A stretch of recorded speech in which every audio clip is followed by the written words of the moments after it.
ഇത് കണ്ട ആണി അടിച്ച് വെച്ചിരിക്കുന്നത് കണ്ട. അതായത് ഈ പൈപ്പ് ഇങ്ങനെ കൊണ്ടുവന്നതിന് ശേഷം ഇവിടെ നിന്ന് അകത്തോട്ടൊരു ആണി അടിക്കും കേട്ടോ. ഈ പൈപ്പിൻ്റെ മുകളിൽ നിന്ന് അകത്തോട്ട്, ഈ ബോക്സിനകത്തോട്ടൊരു ആണി അടിച്ച് ഈ പ്ലൈവുഡിലോട്ട് ഉറപ്പിച്ച് വയ്ക്കും. അപ്പോൾ അങ്ങനെ വരുന്ന സമയത്ത് ഈ അകത്ത് നമ്മൾ ഈ തട്ട് പൊളിച്ചതിന് ശേഷം ഈ പ്ലെയർ ഇട്ട് ഈ ആണി ഒന്ന് ജസ്റ്റ് ഒന്ന് കുലുക്കിയിട്ട് ഈ ആണി മാത്രമേ ഇളക്കിയും കളയാൻ കേട്ടോ. സേഫായിട്ടൊക്കെ ഇരുന്നോളും, പ്രശ്നങ്ങളൊന്നുമില്ല. അപ്പോൾ അങ്ങനെ ഒരു ആണി അടിച്ച് കഴിഞ്ഞാൽ ഇവിടെ ഒന്നും കെട്ടേണ്ട ആവശ്യമേ വരുന്നില്ല കേട്ടോ. ജസ്റ്റ് ഒന്ന് കാണിച്ചു തരാം.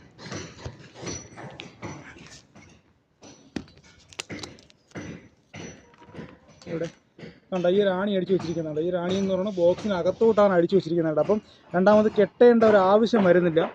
ബാക്കി ഇവിടെ നിന്നും കെട്ടി ടൈറ്റ് ആക്കേണ്ട ഒരു ആവശ്യം വരുന്നില്ല. അപ്പോൾ അങ്ങനെ 3 രീതിയിൽ നമുക്ക് ഇവിടെ ചെയ്യാനായിട്ട് പറ്റുന്നുണ്ട്. സാഹചര്യത്തിനനുസരിച്ച് ചെയ്യാം. ഒന്നെന്ന് പറയുന്നത് വയർ ടൈ അടിച്ച് ചെയ്യാം.